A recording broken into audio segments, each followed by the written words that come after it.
मंगलम भगवान वीरो मंगलम गौतमो गणी मंगलम कुंद कुंदार्यो जैन धर्मोस्तु मंगलम सर्वमंगल मांगल्यम सर्वकल्याणकारकम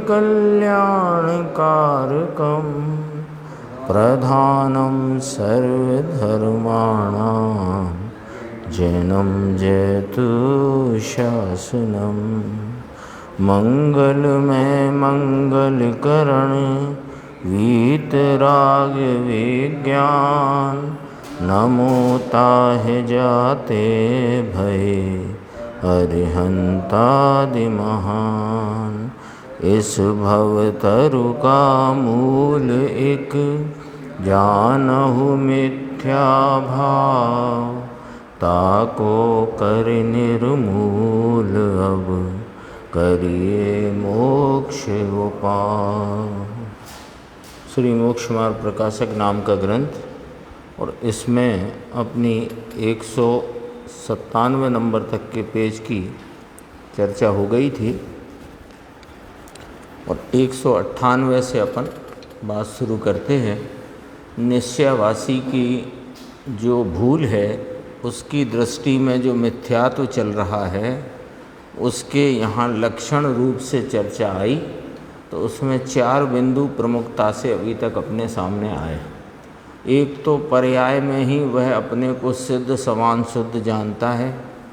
दूसरा, पर्याय में केवल ज्ञान रूप है मेरे को, या कि पर्याय में ही केवल ज्ञान है ऐसा मानता है, यानी प्रकट केवल ज्ञान मानता है पर्याय में। फिर राग आदि अशुद्ध पर्याय मुझ में है ही नहीं, तीसरी भूल। चौथी भूल कि यदि राग आदि अशुद्ध पर्याय हैं तो वे कर्म के द्वारा होती हैं, मैं तो उनका सर्वथा अकर्ता हूँ। तो ये 4 पर्यायों के संदर्भ से उसकी भूलों की चर्चा की। अब कर्म नौ कर्म के संबंध को भी वह स्वीकारता नहीं, ये चर्चा 198 पेज से यहाँ प्रारंभ करते हैं। देखो, तथा कर्म नौ कर्म का संबंध होते हुए आत्मा को निर्बंध मानते हैं, यानी वर्तमान में अभी संयोग में कर्म और नौ कर्म निमित्त रूप से संबंध में हैं, लेकिन वह अपने को उन संयोग संबंध जो निमित्त रूप से हैं, कर्म नाम द्रव्य कर्म, नौ कर्म माने शरीर आदि पर पदार्थ, उनका संबंध निमित्त नैमित्तिक रूप है, संयोग संबंध है, तो भी अपने को निर्बंध मानता है कि मैं तो, क्योंकि वो तो पहले वहीं से चली है ना गड़बड़ी, सिद्ध समान अपने को पर्याय में ही सिद्ध मानता है, पर्याय में ही सिद्ध मानता है, तो ये उसकी भूल है। और इसी भूल को आगे यहाँ प्रकट किया कि कर्म नौ कर्म का संबंध होते हुए आत्मा को निर्बंध मानते हैं, सो इनका बंधन प्रत्यक्ष देखा जाता है। अभी तो ये शरीर का भी संयोग दिख रहा है, द्रव्य कर्म का भी संयोग यहाँ बना हुआ है, प्रत्यक्ष देखा जाता है। तो कैसे प्रत्यक्षता है वो समझाते हैं कि ज्ञानावरणादिक से ज्ञानादिक का घात देखा जाता है। अभी वर्तमान में ज्ञान की दशा में अल्पता है, क्षयोपशम रूप अल्प भाव है, और उसमें निमित्त रूप ज्ञानावरणादि कर्म है ना। तो द्रव्य कर्म की उपस्थिति नक्की हुई है ना। यहाँ वर्तमान में यद्यपि कि पर्याय में अल्पता अपने स्वयं की उस समय की योग्यता से है, लेकिन वहाँ निमित्तपना शास्त्र में जिनेन्द्र परमात्मा ने कहा कि इसके संयोग में निमित्त रूप से ज्ञानावरणादि कर्मों का संबंध है। तो तेरे ज्ञान की वर्तमान अल्पता उस ज्ञानावरणादि कर्म के निमित्त रूप संबंध को प्रत्यक्ष दिखा रही है, और फिर भी तुम अपने को उससे संबंध से रहित निर्बंध मानते हो, सो यह भूल है। एक तो ये बात हुई कर्म के संबंध में, और नौ कर्म के संबंध में कहा कि शरीर द्वारा उसके अनुसार, शरीर द्वारा शरीर के अनुसार अवस्थाएं आत्मा की होती देखी जाती हैं। देखो, है ना, लिखा नहीं है शब्द उसमें आत्मा की। कैसे कि ये हाथ ऊपर किया तो आत्मा के प्रदेशों का इस प्रकार क्षेत्रांतर हुआ, और इसमें निमित्त रूप से यह नौ कर्म हाथ उसमें व्यक्त मौजूद है, प्रत्यक्ष संबंध में है। तो संबंध ये निमित्त नैमित्तिक है। यद्यपि कि आत्मा के प्रदेशों का इस प्रकार क्षेत्रांतर होना वह उसकी स्वयं की ऐसी योग्यता है, लेकिन यहाँ पर हाथ साथ में है तो हाथ का संबंध वहाँ प्रत्यक्ष दिखाई देता है, वह निमित्त रूप से संबंध है ना। हाँ, वैसी उस प्रकार के विकारी भाव करता है। हाँ, तो कहते हैं, हाँ, तो वो दिखते हैं त्रियंच में त्रियंच जैसे भाव होते हैं, सिंगादिक पर्याय में उस प्रकार के क्रूर भाव हैं, है ना। हाँ, तो ये ऐसे। तो फिर भैया कहते हैं कि कर्म नौ कर्म का तेरे संबंध है, उसका निमित्त रूप से संयोग है, तुम उसे मानते नहीं। तो तुमको कहा कि ज्ञानावरणादिक से ज्ञानादिक का घात देखा जाता है, शरीर द्वारा उसके अनुसार आत्मा की अवस्थाएं देखी जाती हैं, फिर बंधन कैसे नहीं है सो कहो। तो तुम अपने को कैसे अभी निर्बंध मान करके बैठे हो। हाँ, हाँ, उस प्रकार का विकारी भाव भी है, आत्म प्रदेशों का हलन चलन भी है। यदि बंधन ना हो तो मोक्ष मार्गी इसके नाश का उद्यम किस लिए करें। यानी जो मोक्ष मार्गी हैं, मुनिराज हैं, श्रावक आदि हैं, सम्यक दृष्टि मोक्ष मार्ग में प्रवर्तन कर रहे हैं, वे इनका नाश करने का उद्यम करते हैं, है ना। अशरीरी होने का, कर्मों से छूटने का, नौ कर्म से छूटने का उद्यम करते हैं ना। तो वे क्यों करते हैं? यदि संबंध ही नहीं है, निमित्त नैमित्तिक संबंध भी न मानो, तो फिर तो तुमने वास्तविकता को स्वीकार किया नहीं और अपने को निर्बंध मानते हो, तो मानते रहो, उसकी चर्चा भी आगे लेंगे।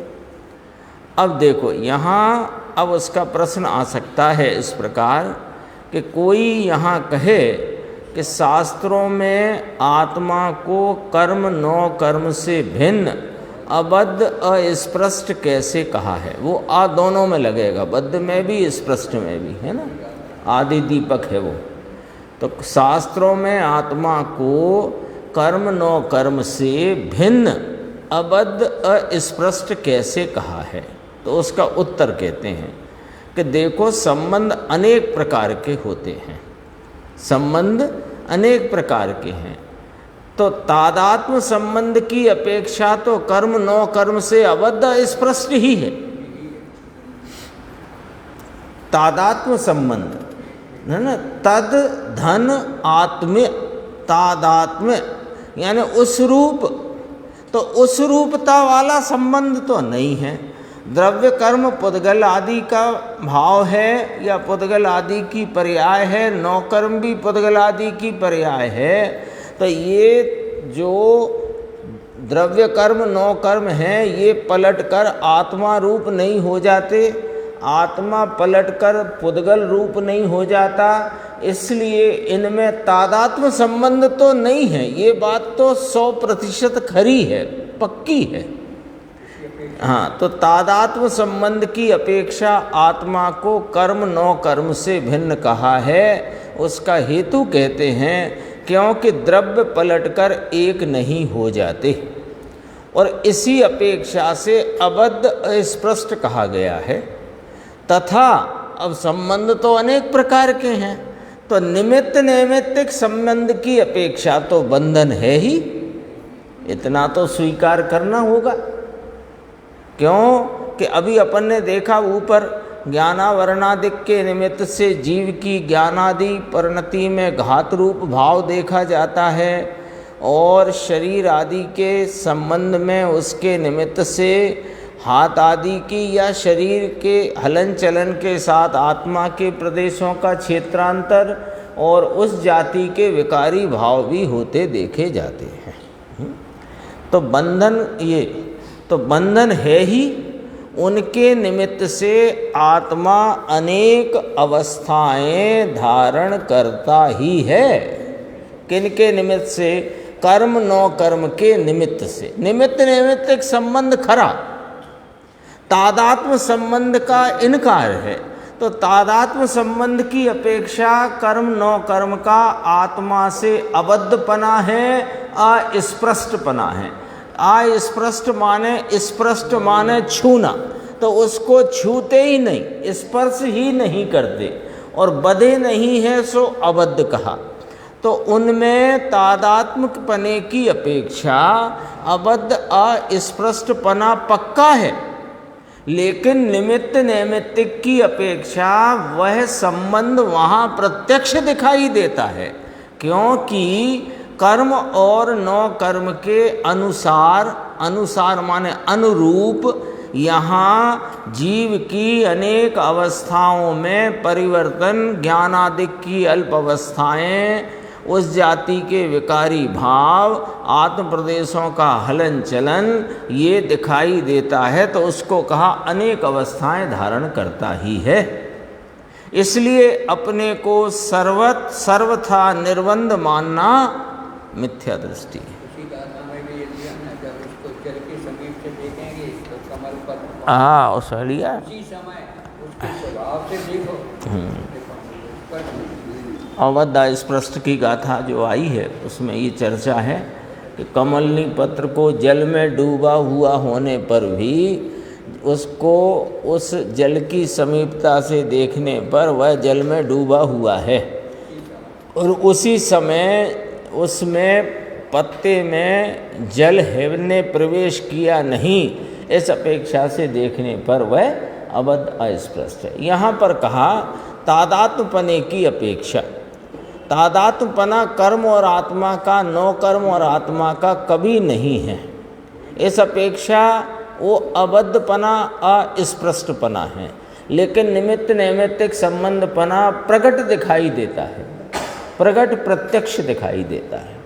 तो ऐसा अपने को सर्वथा निर्बंध मानना मिथ्या दृष्टि है। अब कहा, आगे उसने फिर कहा कि यहाँ कोई कहे कि हमें तो बंध मुक्ति का विकल्प नहीं करना, क्योंकि शास्त्र में ऐसा कहा है, जय बद्धौ मुक्कौ मुणहि सो बंद यही बंतु। मैंने नीचे पूरी गाथा दी है, योग सार का दोहा है, नीचे पढ़ सकते हैं। सहज सरुवई जय रमई तो पावई शिव संतु, योग सार का 87 नंबर का दोहा।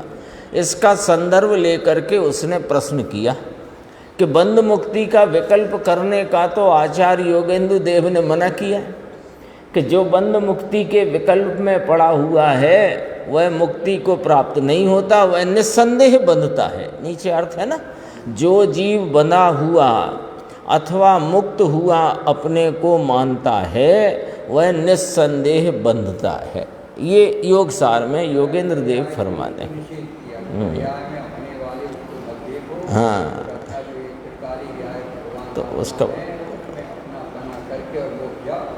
उसका उत्तर पंडित जी देते हैं। उससे कहते हैं कि जो तुमने ऐसा प्रश्न किया कि बंध मुक्ति का विचार करना अभी ठीक नहीं, ऐसा शास्त्र में कहा, तो उसका उत्तर कहते हैं, उससे कहते हैं कि जो जीव केवल पर्याय दृष्टि होकर बंध मुक्त अवस्था ही को मानते हैं, द्रव्य स्वभाव का ग्रहण नहीं करते, उन्हें ऐसा उपदेश दिया।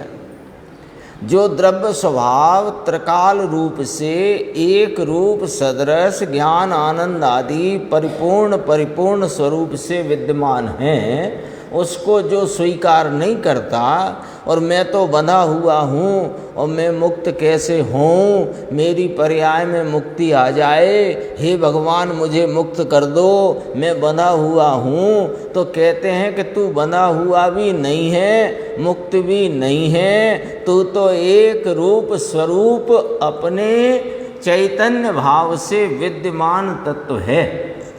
क्योंकि वो जब द्रव्य स्वभाव को नहीं देखता तो उसे द्रव्य स्वभाव दिखाते हैं। कल आया था ना वेद का कि शीत का प्रकोप देखकर गर्म दवाई देते हैं और आताप का प्रकोप देखकर शीतल दवाइयाँ देते हैं। ऐसे यहाँ भी जो पर्याय में ही मूढ़ हुआ पड़ा है तो उसको द्रव्य स्वभाव को वह किसी रूप गिनता ही नहीं, तो उसे पर्याय भाव को गौण करा के द्रव्य स्वभाव की मुख्यता का उपदेश देते हैं। तब 320 गाथा आती है ना कि यह आत्मा बंध मोक्ष को भी करता नहीं, आई ना। वह तो एक सामान क्या उसमें शब्द आया है, प्रतिभासमय अविनश्वर, अखंड एक प्रत्यक्ष प्रतिभासमय अविनश्वर परम पारणामिक भाव लक्षण आत्म तत्व है। तो वहाँ सब पर्यायों का निषेध कर दिया परम पारणामिक भाव लक्षण कह करके। अब देखो कि उन्हें ऐसा उपदेश दिया है कि द्रव्य स्वभाव को न जानता हुआ जो जीव जो बंधा हुआ अथवा मुक्त हुआ मानता है वह बंधता ही है, मुक्त होए कैसे।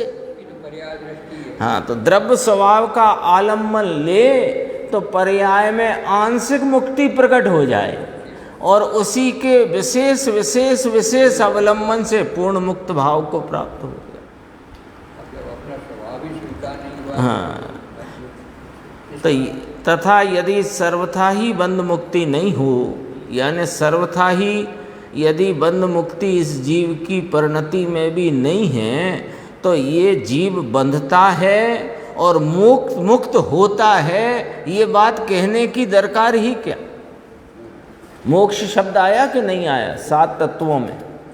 आश्रम बंध तत्व भी आया, संवर निर्जरा तत्व भी आया, मोक्ष तत्व भी आया। अब बंध तत्व आया तो बंधा नहीं है, तो बंध तत्व की व्याख्या क्यों? और यदि उस बंध से छूटता नहीं तो मोक्ष तत्व की व्याख्या क्यों? तो पर्याय में बंधा हुआ है, पर्याय में छूटता है, ये बात अपनी जगह सत्य ही है। और ऐसा ही जीव उस ही समय में द्रव्य स्वभाव से बंध मुक्ति से रहित एक रूप स्वरूप अपने चैतन्य भाव से विद्यमान है। तो यदि सर्वथा ही बंध मुक्ति ना हो तो ये जीव बनता है, ऐसा क्यों कहें? तथा बंध के नाश का यानी मुक्त होने का उद्यम फिर किस लिए किया जाए? ये मोक्ष मार्ग की चर्चा ही क्यों? संवर निर्जरा की बात ही क्यों? आश्रम बंध ही नहीं तो उससे छूटने रूप जो मार्ग है संवर निर्जरा वो भी नहीं, और छूटकर उसके फल रूप मोक्ष वो भी नहीं। तो फिर 5 तत्वों की चर्चा जिनेंद्र भगवान ने आगम में की तो क्यों? क्यों? इसलिए। हाँ, तो ये कहा मुक्त होने का उद्यम किस लिए किया जाए और किस लिए आत्म अनुभव किया जाए। ये जो तुम आत्म अनुभव के प्रमुखता लेकर के मैं तो एक रूप स्वरूप परिपूर्ण शुद्ध तत्व हूँ, मैं तो कर्म नो कर्म से अबद्ध अस्पृष्ट हूँ, मैं तो बंधा हुआ भी नहीं, मैं तो मुक्त होता भी नहीं, ऐसे आत्मा का अनुभव करने का भी उद्यम क्यों? आत्मा तो है ना, संसार में अनंत जीव हैं। हम मनुष्यों को यदि अभी प्रमुखता से विचार में लें तो अनेकों मनुष्य हैं, मनुष्य पर्याय में वर्तते जीव। तो वे जो मनुष्य जीव हैं वे यदि उनके बंधपना नहीं है पर्याय में तो उनको आत्मानुभव का उपदेश क्यों? और जिस आत्मानुभव के लिए जिस द्रव्य स्वभाव का उपदेश दिया तुम उसको पर्याय में मानकर बैठे हो, तो वो पर्याय में बंधपना नहीं है तो फिर उपदेश दिया ही क्यों और उसका उद्यम भी करे क्यों। इसलिए द्रव्य दृष्टि से एक दशा है और पर्याय दृष्टि से अनेक अवस्थाएं होती। एक दशा माने एक रूपता है, दशा का अर्थ यहाँ ये लेना। द्रव्य दृष्टि से वस्तु की एक रूपता है और पर्याय दृष्टि से अनेक रूपता है। अवस्थाएं होती हैं अनेक, इसका मतलब अनेक रूपता है, ऐसा मानना योग्य है। अब यहाँ पर अब इसका उपसंहार करते हैं इतने प्रकरण का। 5 प्रकरण आ गए कि पर्याय में सिद्ध समान ही अपने को मानता है, पर्याय में व्यक्त केवल ज्ञान मानता है, राग आदि विकार को अपने में है नहीं ऐसा मानता है, अथवा हैं भी तो उनका कर्ता कर्म है मैं नहीं ऐसा मानता है, तथा कर्म नो कर्म का मेरे कोई संबंध ही नहीं ऐसा मानता है। इस प्रकार की जो 5 भूलों की यहाँ चर्चा आई तो उसके उपसंहार रूप कहते हैं कि ऐसे ही अनेक प्रकार से, ये तो 5 मुख्य कहे, मुख्यता से 5 कहे, ऐसे ही अनेक प्रकार की विपरीतताएं लेकर के यह केवल निश्चय नय के अभिप्राय से विरुद्ध श्रद्धानादि करता है। देखो क्या कहा, तो वो तो कहता है निश्चयाभासी है ना, तो निश्चया नयावलंबी नहीं है, निश्चयाभासी है।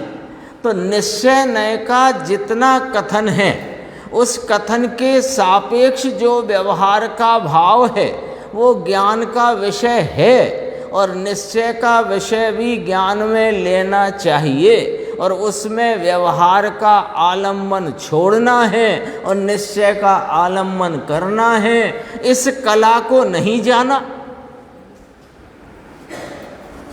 है कि नहीं।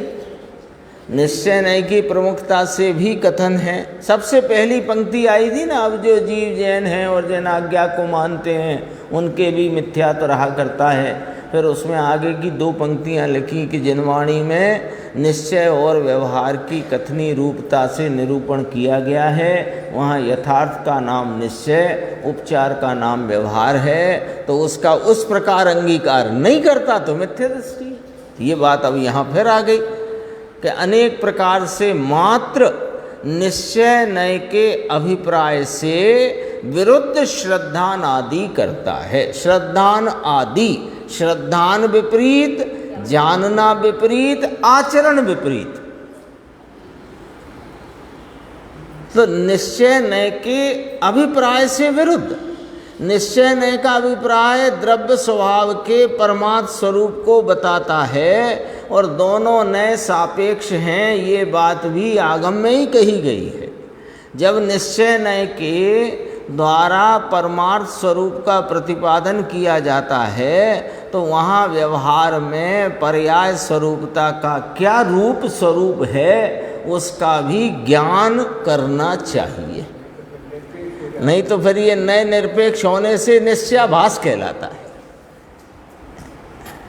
फिर आगे देखो, फिर स्पष्टीकरण पंडित जी साहब का।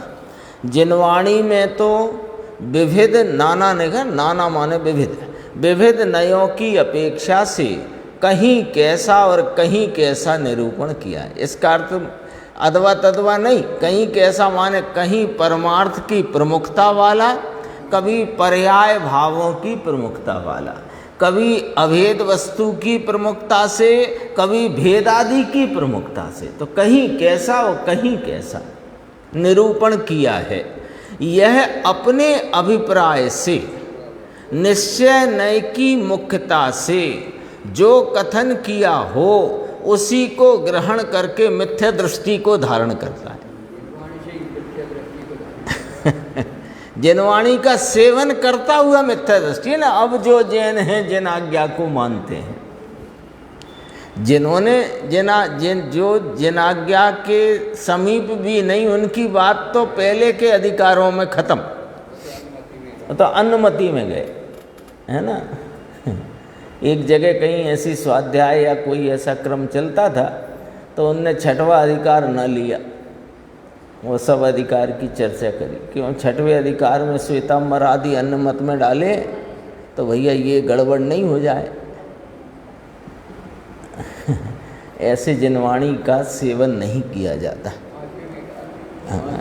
पांचवें में भी लिया, मतलब ऐसे जिनवाणी का सेवन नहीं होता। जिनवाणी तो जिस अभिप्राय से जो बात जहाँ कही उस अभिप्राय से उस बात को, है ना, समझना चाहिए। जहाँ जहाँ गुरुदेव का जहाँ जहाँ जे जे योग छे तहाँ समझबू ते, श्रीमत का है शायद, है ना। तो कहते हैं देखो, निश्चय न की मुख्यता से जो कथन किया। अब यहाँ समझना इस वाक्य को कि इसमें क्या गलती हो गई साहब। यदि निश्चय न की मुख्यता से जो कथन किया उसको यदि ग्रहण करें तो इसमें मिथ्या दृष्टि कैसे हो गया? भाई निश्चय न की प्रमुखता से मैं शुद्ध चैतन्य परम पूर्ण वीतरागी स्वरूप अभी हूँ। अभी कल जो गाथा आएगी, कल या परसों जब भी आएगी नियम सार में कारण तत्व की व्याख्या आएगी तो वहाँ तो कहेंगे कि ये सहज ज्ञान, सहज दर्शन, सहज चारित्र, सहज वीर्य स्वरूप है। तो वो निश्चय न की प्रमुखता से कथन है, वो आलम्बन भूत वस्तु का कथन है। और आलम्बन भूत वस्तु का आलम्बन लेना क्यों? क्योंकि पर्याय में अभी अल्पता, अपूर्णता और विपरीतता है। क्यों लेना? केवली से तो नहीं कहा आलम्बन लो, सिद्धों से तो नहीं कहते कि तुम अपनी आत्मा का आलम्बन लो। तो हमसे यदि कहा जा रहा है कि इस कारण तत्व का, कारण परमात्मा का, कारण जीव का या शुद्ध चैतन्य एक रूप परम पूर्ण ध्रुव टंकोत कीर्ण विज्ञान घन स्वभाव ज्ञायक तत्व जिसमें पर्याय मात्र का प्रवेश नहीं, उसका आलम्बन लो। तो हमसे क्यों कह रहे हो? क्योंकि यहाँ पर्याय में अल्पता, विपरीतता और अपूर्णता है, इसलिए ही तो कहा है। अब उसको तो स्वीकार कर लिया, मैं एक हूँ, शुद्ध हूँ, परिपूर्ण हूँ, वीतरागी हूँ, ध्रुव रूप हूँ, टंकोदकीर्ण हूँ, विज्ञान घन स्वभाव हूँ, सदा काल सदृश रूप एक रूप तत्व हूँ। लेकिन ये जो पर्याय में भाव है उस ही समय उसको स्वीकार न किया। ज्ञान का विषय तो बनाओ, दृष्टि के विषय से छोड़ो। मुख्य गौण किया है ना 11वीं गाथा में, कहा व्यवहार ने सब ही अभूतार्थ है। कहा कि नहीं कहा? तो व्यवहार ने तो वहाँ गुरुदेव ने उसके व्याख्यान में 100 से अधिक बार कहा कि पर्यायों को गौण करके नहीं कहा है, अभाव करके नहीं कहा है। और ये निश्चयाभासी उनका अभाव मानता है। हाँ, अपना अभिप्राय, अपने अभिप्राय में जोड़ दो, अपने मिथ्या अभिप्राय से उसी को ग्रहण करके मिथ्या दृष्टि को धारण करता है। तथा जिनवाणी में तो सम्यक दर्शन ज्ञान चारित्र की एकता होने पर मोक्ष मार्ग कहा है। लो, सम्यक दर्शन ज्ञान चारित्राणी मोक्ष मार्ग सूत्र है, आया ना। सो इसके सम्यक दर्शन ज्ञान में 7 तत्वों का श्रद्धान और जानना होना चाहिए। सो उनका विचार है नहीं। लो, 7 तत्वों में जीव तत्व आया और अजीव आया। ये जो अभी अपन वो नियम सार वाली व्याख्या नहीं लेते, सामान्य व्याख्या लेते हैं 7 तत्वों की। जीव यह ज्ञायक भगवान, अजीव ये पुद्गलादि पर द्रव्य, और आश्रव बंद तत्व आए कि नहीं आए? तो आश्रव बंद तत्व कहाँ है? तो पर्याय में है, तब तो आश्रव बंद तत्व आए ना। तो पर्याय में आश्रव भी नहीं मान रहा और बंद भी नहीं मान रहा, और आश्रम यदि हैं तो कर्मों के कराए हैं, मेरे नहीं, तो ये भी इसने आश्रम बंध को नहीं माना, क्योंकि वहाँ भी दो दो रूपता से कथन है, द्रव्य आश्रव भाव आश्रव, द्रव्य बंध भाव बंध। तो फिर भाव बंध का क्या स्वरूप? द्रव्य बंध तो चलो पर द्रव्य का बंध परिणाम है, पर भाव बंध का क्या स्वरूप? जीव स्वयं उसमें एकत्व करता हुआ पर द्रव्य पर भावों में स्वयं बंधता है, तो उसका यह परिणाम बंध भाव है या भाव बंध है। तो आश्रव बंध का विचार ही नहीं है। और आश्रव के निरोध रूप जो शुद्धि की प्रकटता पर्याय में होती है संवर तत्व, उसका विचार नहीं है, क्योंकि वह शुद्धि का अंश प्रकटता है। ये तो पूरे ही शुद्ध माने पड़ा है, तो संवर तत्व का भी विचार नहीं है। और शुद्धि की वृद्धि होती है, वो निर्जरा तत्व है। अशुद्धता का टलना, शुद्धि की वृद्धि होना, वो तो निर्जरा तत्व है। तो निर्जरा का ही विचार नहीं है इसको। ये चर्चा आएगी अभी सात तत्व संबंधी भी। और मोक्ष तत्व कहा तो मोक्ष तत्व का शाब्दिक अर्थ तो समझ लो। मोक्ष माने मुक्त होना, मोक्ष माने मुक्त होना। तो जो बंधा है वो मुक्त होता है कि जो मुक्त है वो मुक्त होता है? जेल से वो छूटता है जो जेल में बंद था। जो बाहर घूमता रहा जीवन भर, उससे कोई कह के तो देख ले कब छूटे? कह नहीं सकते। क्यों? कि बंधा नहीं था, वो बंद नहीं था। तो ये बंद है, तब तो इसका मोक्ष कहा है। ऐसे सात तत्वों का श्रद्धान और उसका जैसा स्वरूप है वैसा ज्ञान जानना होना चाहिए। सो उनका तो विचार है नहीं। और चारित्र में रागादिक दूर करने चाहिए, उसका उद्यम नहीं। देखो तीन बातें ली थी ना, सम्यक दर्शन ज्ञान चारित्र की एकता को मोक्ष मार्ग कहा है। ठीक है, और ये तो मोक्ष मार्ग प्रकाशक है। और अपने को पहली पंक्ति आई थी कि अपने को सिद्ध समान शुद्ध मानता हुआ अपने को मोक्ष मार्गी मानता है ना। ये शब्द भी याद रखना, मोक्ष मार्गी मानता है, क्योंकि आगे चर्चा इस संदर्भ से काफ़ी आने वाली है। मोक्ष मार्गी मानता। अब तेरे मोक्ष मार्ग हम कैसे मान लें कि सम्यक दर्शन ज्ञान चारित्र की एकता का नाम मोक्ष मार्ग है? तो तुम्हें सात तत्वों का यथार्थ स्वरूप का भान नहीं, यथार्थ स्वरूप की श्रद्धा नहीं, तो तुम्हारे सम्यक दर्शन नहीं, सम्यक ज्ञान नहीं, और राग आदि को दूर करने का उद्यम नहीं, तो चारित्र नहीं, तो तीनों ही नहीं। तो तुम्हारे तो सम्यक दर्शन ज्ञान चारित्र है ही नहीं। एक अपने, अगला पृष्ठ आ गया देखो, एक अपने आत्मा के शुद्ध अनुभवन को ही मोक्ष मार्ग जानकर संतुष्ट हुआ है। अनुभव तो कुछ है नहीं, बस कल्पना में, विकल्पात्मक ज्ञान में एक पॉइंट पकड़कर बैठ गया है कि मैं तो शुद्ध हूँ, सिद्ध है शुद्ध और मैं भी हूँ शुद्ध, तो मैं शुद्ध हूँ ऐसा, और ये शुद्धता ही बस मोक्ष मार्ग है। तो मोक्ष मार्ग में मोक्ष मार्गी के आश्रव बंध भी हैं और संवर निर्जरा भी है, और मोक्ष मार्ग पूर्वक मोक्ष है। आगे पांचों पर्याय तत्व, और संयोग में अजीव तत्व है, और स्वयं जीव तत्व है। तो सात तत्व हो गए कि नहीं हो गए? सब चर्चा आ गई है पहले चार पॉइंटों में। चार पॉइंट में आए ना, सिद्ध समान अपने को पर्याय में ही शुद्ध मानता है, केवल ज्ञान की वर्तमान व्यक्तता मानता है, अपने को रागादि विकार से रहित मानता है, अथवा रागादि विकार का कर्ता कर्मादि को मानकर अपने को सर्वथा कर्ता मानता है, और कर्म नौ कर्म से अपने को अबद्ध अस्पृष्ट भिन्न मानता है।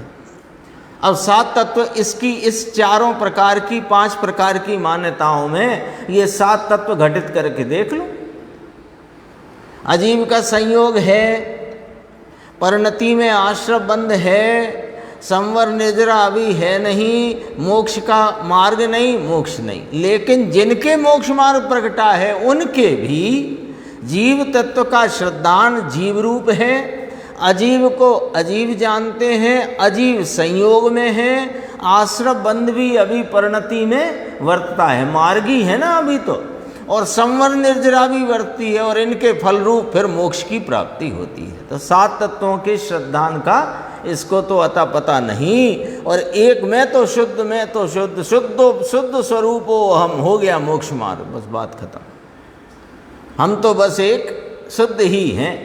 तो शुद्ध ही हो ऐसे द्रव्य स्वभाव की प्रतीति करके उसके आलम्बन में वर्तते हुए आश्रय बंध के अभाव रूपता से संवर निर्जरा रूप भाव में परिणमते हुए अजीव के संयोग से मुक्त होकर मोक्ष दशा की प्राप्ति होना, ये 7 तत्व का स्वरूप है, यही मोक्ष मार्ग है। तो अब तुम कह रहे हो मैं तो शुद्ध चिद्रूपो अहम, है ना, चैतन्य स्वरूपो अहम, बस मैं तो बस हो गया, मेरा मोक्ष मार्ग चल रहा है, मैं तो मोक्ष मार्ग में आ गया, मैं तो मोक्ष मार्गी हूँ। तो तुम मोक्ष मार्गी हो तो अभी अजीव आदि द्रव्य कर्म का संयोग है कि नहीं, परिणति में आश्रय बंध है कि नहीं, आश्रव के निरोध रूप संवर प्रगटा के नहीं, निर्जरा चल रही है कि नहीं, तो फिर मोक्ष मार्गी कहाँ से हो गए? सब बात लॉजिक से है। अब जो प्रकरण है थोड़ा और गंभीर आने वाला है, देखो अपन यहाँ इसको पूरा करते हैं, ये 2 पंक्ति को। तो किसके अभ्यास करने को ये मोक्ष मार्ग मानता है? शुद्ध चिद्रूपो हम, चैतन्य स्वरूपो हम, पूर्ण स्वरूपो अहम, बस यही मोक्ष मार्ग चल रहा है मेरे।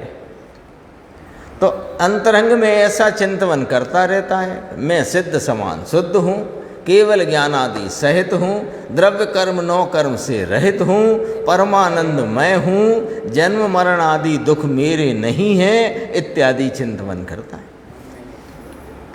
बोलो, निश्चयाभासी की भूल है? कितनी स्पष्टता की है पंडित जी ने। ये इसमें पड़ा हुआ है, सब आ गए, 5 बिंदु आ गए ना, जो बिंदु अभी आए थे यहाँ पर। परमानंद मैं हूँ माने राग आदि रहित हूँ। अधिकतम है व्यवहाराभासी, और जो अभ्यास में थोड़े बहुत आ गए उनमें अधिकतम है उभयाभासी। निश्चयाभासी कम है, और सम्यक दृष्टि तो सबसे कम है, वे तो विरले हैं। भासी नहीं है, वे तो विरले हैं। देखो, अब देखो ये जो 3 पंक्ति हैं ये बहुत गंभीर अर्थ है इनका, है ना, समझना भैया। इसके लिए मैं गुरुदेव का जो 3रा भाग है उसका 1 पृष्ठ 1.5 पृष्ठ पढ़ूंगा। अपने पास नहीं है पुस्तक, पर मैं पढ़ूंगा तो अपन उसमें से समझ सकते हैं, क्योंकि उसे पढ़े बिना ये पॉइंट स्पष्ट होएगा नहीं। 3रा भाग मोक्ष मार्ग प्रकाशक प्रवचन, 3रा भाग हिंदी के। एक दिन रखी थी यहाँ पुस्तक, एक पुस्तक तो थी। पहले तो ये पढ़ लेते हैं, फिर मिलेगा वो, उसमें से पढ़ लेंगे। सो यहाँ पूछते हैं कि, देखो उसके सर्व प्रकार की विपरीतता का, अज्ञान का यहाँ खुलासा कर दिया। अब उससे पूछते हैं निश्चयाभासी से कि भैया ये जो तुम चिंतवन करते हो, तो तुम द्रव्य दृष्टि से चिंतवन करते हो कि पर्याय दृष्टि से चिंतवन करते हो? ऐसा प्रश्न इसमें समाया हुआ है। तो अपन ऐसे ही करके चर्चा करते हैं कि उससे पूछा कि तुम द्रव्य दृष्टि से चिंतवन करते हो कि पर्याय दृष्टि से चिंतवन करते हो, ऐसा प्रश्न किया। तो उसी के साथ यह चर्चा में कहा कि यदि तुम चिंतवन द्रव्य दृष्टि से करते हो तो द्रव्य तो शुद्ध अशुद्ध सर्व पर्यायों का समुदाय है, तो तुम अपने को शुद्ध ही अनुभवन किस लिए करते हो?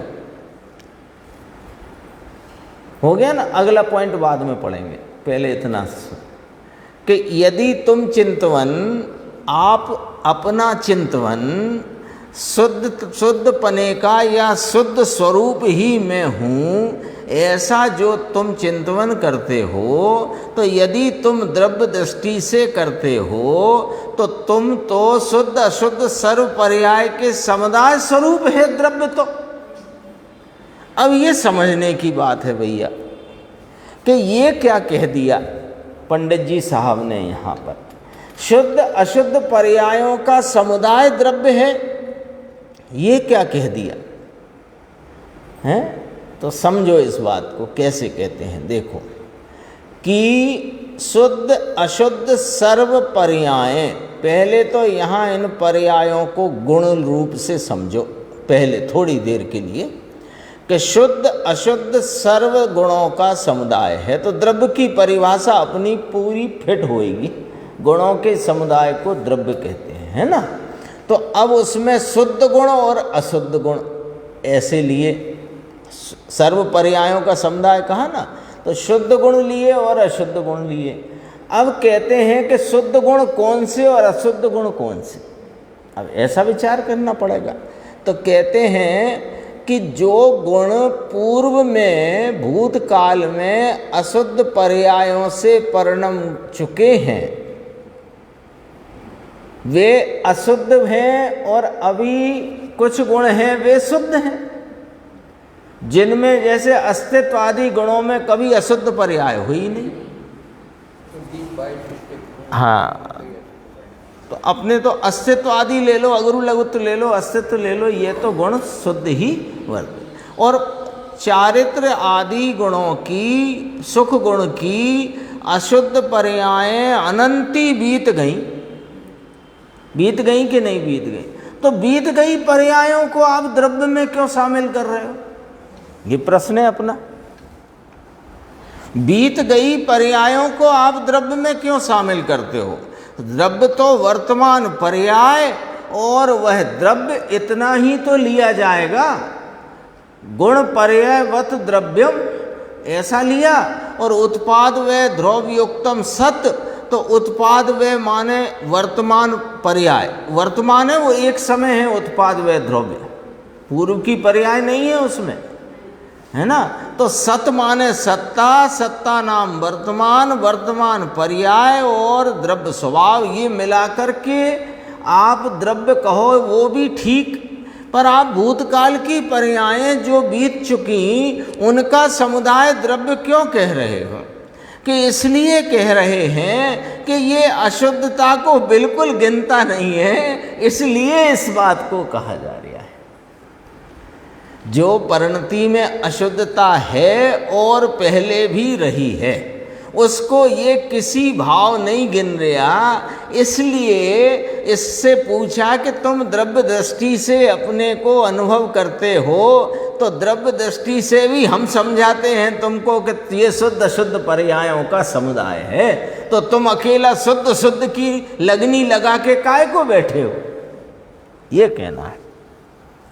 और पर्याय दृष्टि से करते हो तो तुम्हारे तो वर्तमान अशुद्ध पर्याय है, तो तुम अपने को कैसे शुद्ध मानते हो।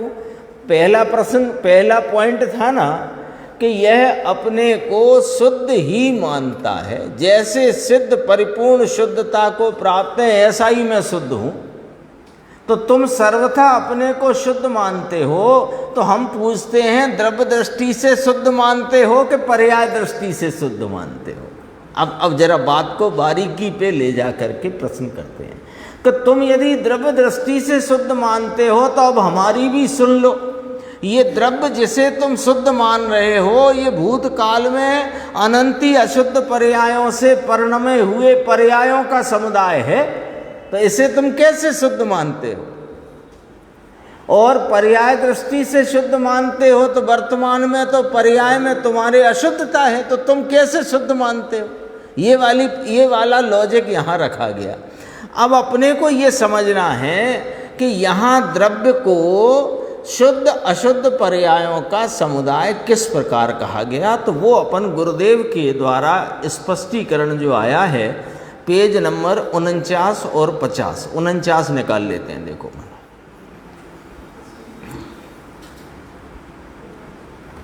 जिन पे है वो देख सकते हैं, नहीं तो सुनेंगे तो भी धीरे धीरे ही पढ़ेंगे अपन, कोई चिंता की बात नहीं है। अब उससे पूछते हैं कि तुम जो यह चिंतवन करते हो सो द्रव्य दृष्टि से करते हो या पर्याय दृष्टि से करते हो। ये चर्चा तो अपन ने अभी करी। अब देखो, यदि द्रव्य दृष्टि से आत्मा शुद्ध है ऐसा चिंतवन करते हो तो द्रव्य तो शुद्ध अशुद्ध सर्व पर्यायों का समुदाय है। भूतकाल में जितनी अशुद्ध पर्याय हो गई वे कहाँ गई, ऐसा अब उसको प्रश्न रखा कि भूतकाल में कितनी हो गई अशुद्ध पर्याय, अनंती, क्योंकि अनंत समय व्यतीत हो गए ना भूतकाल के, तो वे कहाँ गई। यदि द्रव्य में नहीं और वर्तमान में भी भूतकाल की पर्याय नहीं तो वे फिर कहाँ रहीं। तो ऐसे कैसी आप बात कर रहे हो, वे पर्याय ना रही। आपने ही समझाया है हमको कि जो पर्यायें पूर्व में पर्याय रूप से प्रकट थीं और उनका व्यय हुआ तो वे पारणामिक भाव हो गई, तो पर्याय तो रही नहीं। फिर आप यहाँ इसको पर्याय के नाम से क्यों इंगित कर रहे हो, पर्याय के नाम से हमको क्यों बता रहे हो, वो बात यहाँ कहते हैं, समझना है। देखो, यदि तो वे कहाँ गई, तीन काल की पर्यायों का समुदाय वह गुण है। अब देखो, गुण पे घटाया, और अनंत गुणों का पिंड वह आत्मा द्रव्य है। अपन ने गुण को पहले इसलिए घटा लिया था। अब देखो, इसमें गुरुदेव कहते हैं दृष्टांत के रूप में सोने को लो तो उसके पीले गुण यानी वर्ण गुण की जितनी भूत भविष्य वर्तमान की पर्याय हैं वे पीला गुण हैं, ऐसे करके घटाया। देखो, समझना, बारीक है बात, ये लेके ओढ़ने वाली बात नहीं है, ये बिल्कुल इसकी सच्चाई से रूबरू होकर के सच्ची बात को बिठाने की बात है। हाँ, वो गुण कैसा, जो गुण अनंत काल से वर्तता आया है, वर्त रहा है, वर्तेगा, ऐसे गुणों का समुदाय वो द्रव्य है। ऐसे लेना पड़ेगा, नहीं तो पर्यायों के समुदाय को द्रव्य कहने से द्रव्य की वर्तमान सत्ता तो फिर वो भूत की सत्ता सहित हो गई, तो ऐसा तो होता नहीं। इसलिए समझना यहाँ उद्देश्य क्या है, यहाँ समझाने की जरूरत क्यों पड़ी। सुनो, तो पीले गुण की जितनी भूत भविष्य वर्तमान की पर्याय हैं वे पीला गुण है। उस पीलापन चिकनापन आदि गुणों का पिंड वह सोना है। उसी प्रकार आत्मा में पीले की जगह यहाँ चारित्र गुण ले लो, वहाँ सोने में पीला लिया वर्ण गुण, यहाँ चारित्र ले लो।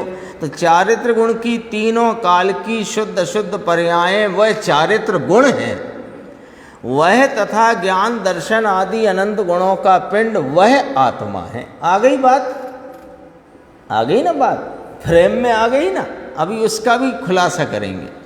अर्थात शुद्ध अशुद्ध सर्व पर्यायों का पिंड वह द्रव्य है। फिर पर्याय पे आई बात, कहते हैं कि भैया निश्चयाभासी द्रव्य को एकांत शुद्ध ही मानता है, इसलिए वह मिथ्या दृष्टि है। तो यहाँ आशय यह है कि शांति से समझना कि जो अशुद्ध संसार पर्याय बीत गई हैं उसे भी यहाँ द्रव्य में डाला है, किसी प्रयोजन से डाला है नहीं है वे पर्याय, पर्याय हो सकती नहीं, वो तो एक समय का उत्पाद है, अगले समय वह पारणामिक स्वरूप नाम इस द्रव्य के परिणमा था, ऐसे ज्ञान का विषय रह गई बस, और कोई उसका वहाँ वजूद नहीं है। देखो, गुरुदेव कहते हैं कि जो अशुद्ध संसार पर्याय बीत गई उसे भी यहाँ द्रव्य में डाला है, यानी शामिल रखा है, और ऐसा कहकर द्रव्य को शुद्ध अशुद्ध पर्यायों का पिंड कहा है, क्योंकि निश्चयाभासी पर्याय को बिल्कुल नहीं मानता। इसलिए उसे समझाने के लिए, यानी कि पर्याय का स्वीकार कराने के लिए इस रीति से बात की गई है। देखो, ये मोक्ष मार्ग प्रकाशक पढ़ना और उसमें से अर्थ ग्रहण करना सामान्य बात नहीं है। क्योंकि मैं हमेशा कहता हूँ, और बात भी ऐसी ही है कि पंडित जी ने चारों अनुयोग का यहाँ आलम्बन लेकर के अपनी लेखनी के द्वारा यह कथन किए हैं यहाँ पर। तो वहाँ किस बात को किस रीति से क्यों और किस प्रकार से प्रस्तुत किया है, वहाँ पहुँचना हमें जरूरी है। अन्यथा हम अनर्थ कर बैठेंगे, क्योंकि हम तो अनर्थ में ही चल रहे हैं। हम तो वैसे ही कोई ना कोई विपरीतता को ओढ़ करके पहले बैठे ही हैं और विपरीतता मिटाने के प्रयोजन से इसका स्वाध्याय कर रहे हैं। तो वो ज्ञानी के सानिध्य से होता है। तो अपने पास प्रत्यक्ष ज्ञानी के रूप में गुरुदेव श्री हैं, तो उनका अपन यहाँ आलम्बन लेकर के यहाँ देखो। हम मोबाइल में डाल देंगे, वैसे होंगी कुछ पुस्तक, शायद 2 4 5 तो हैं अपने पास साहित्य सदन में। वो तो कभी कोई विषय आता है टेढ़ा मेढ़ा तो अपन उसको, हाँ, इसलिए उसे समझाने, पर्याय का स्वीकार कराने के लिए इस रीति से बात की है।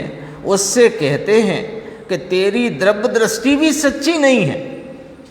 तुम जो द्रव्य से शुद्ध मान करके बैठे हो, तो तुम पर्याय को बिल्कुल ही गिनते नहीं। तो पर्याय को गिने बिना द्रव्य की भी बात नहीं है, ऐसा यहाँ कहना चाहते हैं। पर्याय को स्वीकार नहीं किया, हाँ, बिना पर्याय के कभी कोई द्रव्य मिलेगा होता ही नहीं। फिर कहते हैं सामान्य में एक रूप ध्रुवता होने पर भी जैसे शुद्ध अशुद्ध दोनों पर्याय आत्मा की हैं, ऐसी खबर नहीं है। वास्तविकता यहाँ स्पष्ट करते हैं कि भैया ये सामान्य स्वरूपता से यह मैं आत्मा द्रव्य ध्रुव स्वरूप परम वीतरागी परम पवित्र पदार्थ हूँ, लेकिन उसमें वर्तती हुई शुद्ध अशुद्ध पर्यायें आत्मा की ही हैं, जिसको ऐसी खबर नहीं है और उसका स्वीकार भी करता नहीं है। उससे कहते हैं कि तुम द्रव्य दृष्टि के बहुत बड़े ठेकेदार बनते हो, तो सुनो, द्रव्य तो शुद्ध शुद्ध पर्यायों का पिंड है।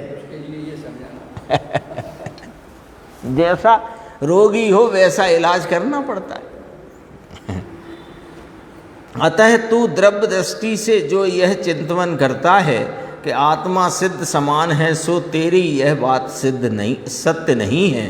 वर्तमान एक समय की पर्याय को छोड़कर यानी गौण करके बाकी की अन्य शुद्ध अशुद्ध पर्यायों सहित द्रव्य है, ऐसा मानना चाहिए। देखो यहाँ क्या किया कि वर्तमान एक समय की पर्याय और द्रव्य, ये वास्तव में प्रमाण का द्रव्य है, यही सत्ता स्वरूप वस्तु है, यही अस्तित्व धरता हुआ पदार्थ है। लेकिन इसको अभी हमने गौण कर दिया, क्योंकि तुम द्रव्य के नाम पर जो विपरीतता का सेवन कर रहे हो, उसमें वर्तती पर्याय की अशुद्धता को किसी हिसाब गिनते ही नहीं हो। तो तुम्हारे पूर्व में अनंत संसार रूप जो अशुद्ध पर्यायें बीत गईं, उनको यहाँ हम द्रव्य में शामिल करके कहते हैं कि ये द्रव्य शुद्ध अशुद्ध पर्यायों का पिंड है।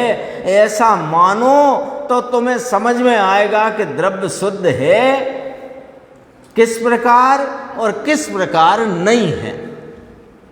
इसलिए कहते हैं भूतकाल की अशुद्ध पर्याय बीत गई, वह कहाँ गई, तो वह कथनचित द्रव्य में है, ऐसा नहीं मानने वाले ने। देखो कथनचित द्रव्य में है, कथनचित द्रव्य में है का इसका अर्थ समझना।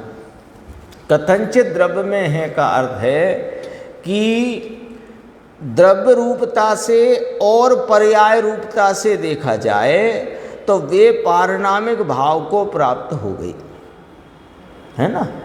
तो पर्याय नहीं रही एक बात, तो पर्याय रूपता तो सर्वथा नहीं है। लेकिन कथनचित द्रव्य में है माने यही द्रव्य पूर्व में इन पर्याय रूप भाव से वर्ता था, इस बात का ज्ञान किया जा सके ऐसा वह द्रव्य विद्यमान है।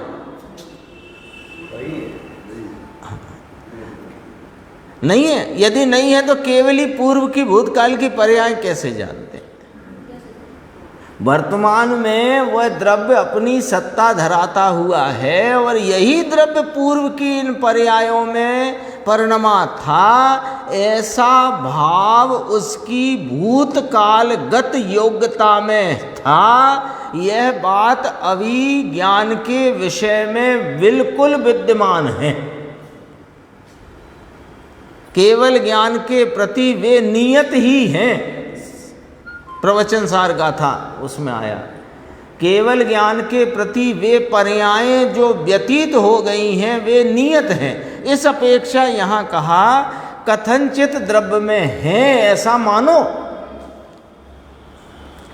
यदि द्रव्य दृष्टि के सामान्य विषय में अशुद्ध पर्याय का विषय नहीं है, परंतु यहाँ तो वह दृष्टि जिसको हुई हो उसे प्रथम यह जानना चाहिए कि जो अशुद्ध पर्याय बीत गई है वह आत्मा की ही है। इस बात की मुख्यता से यहाँ शुद्ध अशुद्ध पर्याय के पिंड को द्रव्य कहा है। ये इसमें इतनी चर्चा आई थी, और भी है, पर इतने में अपने को स्पष्टीकरण इसका आ गया है। इसमें आगे जो चर्चा है कि शक्ति अपेक्षा शुद्ध मानते हो कि मैं ऐसा होने योग्य हूँ तो ऐसा मानो, पर मैं ऐसा हूँ ऐसा क्यों मानते हो? ये चर्चा आगे अपनी आएगी, अपन आगे की स्वाध्याय में लेंगे।